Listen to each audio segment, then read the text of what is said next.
ஒரு பூசணிக்காய் செடி பயிர் பண்ணியிருக்காரு ஒருத்தர். பூசணி செடி செடி பயிர் பண்ணியிருக்கிறார். பூசணி பிஞ்சு வரும் போதே அவருக்கு ஒரு ஆசை இருந்திருக்கு. பெரிய பானையா ஒண்ணு செய்து வாய சிறுசா வச்சு அந்த பிஞ்சா இருக்கும் போதே அந்த பானைக்குள்ள விட்டு வளர்ப்போமேன்னு நினைச்சிருக்கிறார். சரி, கதையை சரியா கேட்கணும். இப்ப அதே மாதிரி பெரிய பானை ஒண்ணு செஞ்சாரு. பானைக்கு ஓட்ட வாய் என்ன ரொம்ப சிறுசா இருந்தது, பிஞ்சு நுழையும் அளவுக்கு இருந்தது.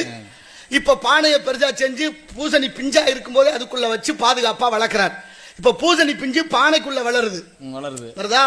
பானை எந்த அளவு இருக்கோ அந்த அளவுக்கு பூசணி பிஞ்சும் பெருத்துருச்சு. இப்ப பூசணிக்காக வெளியில எடுக்கணும். நீங்க விஞ்ஞானம் பெறுறவங்களா இருந்தாலும் சரி, யாரா இருந்தாலும் சரி, பானையை உடைக்காம பிஞ்ச வெளியில எடுக்க முடியுமா? எடுக்க முடியாது. முடியுமா? பானையை உடைக்க கூடாது, பிஞ்ச வெளியில எடுக்கணும். முடியுமா? எங்க எடுக்கிறோம் சொல்றவங்க இங்க வாங்க.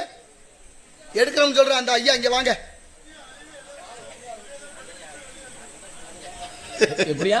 அது ஏதாவது ஒண்ணு சேதப்படுத்தினா தான் எடுக்க முடிகிறாரு அவரும். அது ஏதாவது ஒண்ணு ஆனா ரெண்டும் சேதமாகாமல் பூசணி பிஞ்சு அப்படியே வரணும், பானை உடையக்கூடாது. முடியுமா? இதைத்தான் இறைவன் ஒவ்வொரு வினாடியும் செய்து கொண்டிருக்கிறான். தெரியுதா? இந்த வேலையை தாங்க கடவுள் செஞ்சுக்கிட்டு இருக்கேன். நீங்க செய்ய முடியுமா? யார் செய்ய முடியும்? கடவுள் செய்து கொண்டிருக்கிறானே. எதுன்னு தெரியுதா?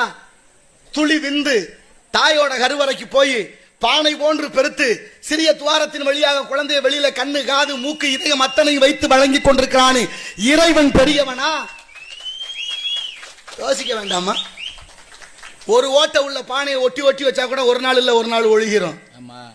ஒரு ஓட்ட உள்ள பானையிலேயே தண்ணியை நம்மளால நிறுத்த முடியலையே. இந்த உடம்புல எண்ணற்ற ஓட்டை, இதுக்குள்ள இந்த மூச்சை நிறுத்தி வச்சிருக்கிறானே அவன் யாருன்னு நம்ம யோசிச்சோமா? இந்த உடம்பு தானா வந்ததா, ஒருத்தன் தந்து வந்ததா, ஏன் வந்தது, எப்படி வந்தது? ஆன்மீகம் சின்ன விஷயம் இல்ல. நுழைந்து விட்டால் அதிலிருந்து வெளியே வரவே விருப்பம் வராது.